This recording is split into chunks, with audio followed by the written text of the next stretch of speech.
At first we need the fittings. I made a textured jump ring, one infinity element and one clasp. For all the fittings I used 18 gauge golden colored copper wire. Then we also need 50 centimeters of 26 gauge wire. You can also create this pattern with pearl thread or other stable thread. You will also need beads. I'm using blue 4 mm glass beads and golden beads of 2.5 mm size. The beads that form the wave pattern should be smaller than the accent beads. We start by folding the wire in half and anchor it to the infinity element with several wraps.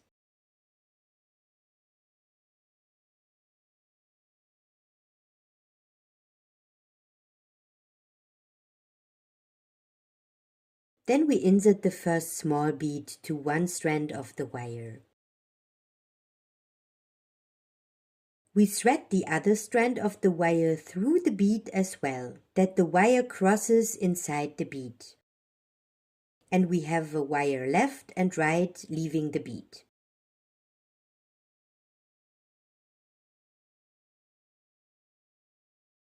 Then we insert the first big bead to the left wire strand and several golden beads to the right strand. It depends on the size of beads you're using, how many beads you will need to surround your accent bead. In my case, it's 4. I tested it with 5, but 4 looks much nicer, I find.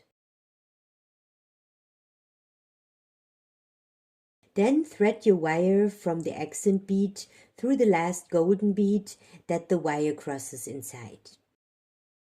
Now insert an accent bead to the right strand and insert 3 golden beads to the left wire. Cross strands in the last golden bead and continue with the pattern. This is how the nice wave pattern will develop.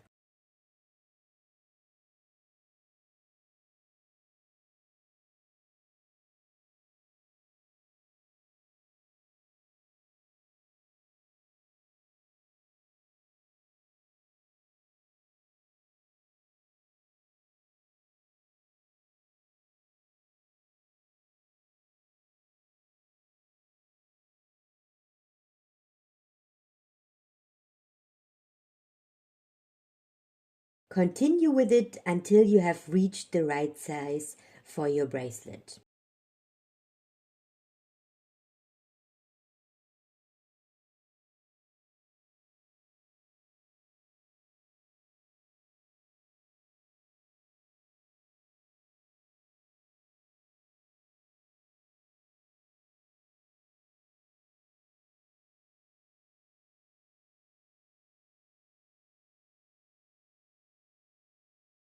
Before I finish the bracelet, I make sure the pattern looks equal and evenly.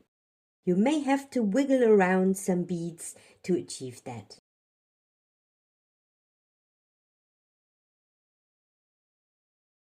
To finish the bracelet, I coil up the residual 2 strands.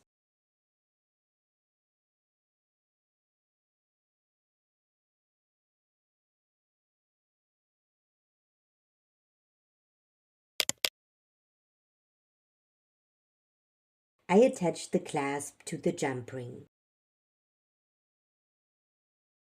Then I anchor the jump ring and secure the jump ring with the coiled wire.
And that's it. Our bracelet is finished. It's a nice gift, or you can also make a necklace with this pattern. I hope you had fun with this project. Please like, share and subscribe to support my channel. Thank you very much and see you next time on Akoni Tune.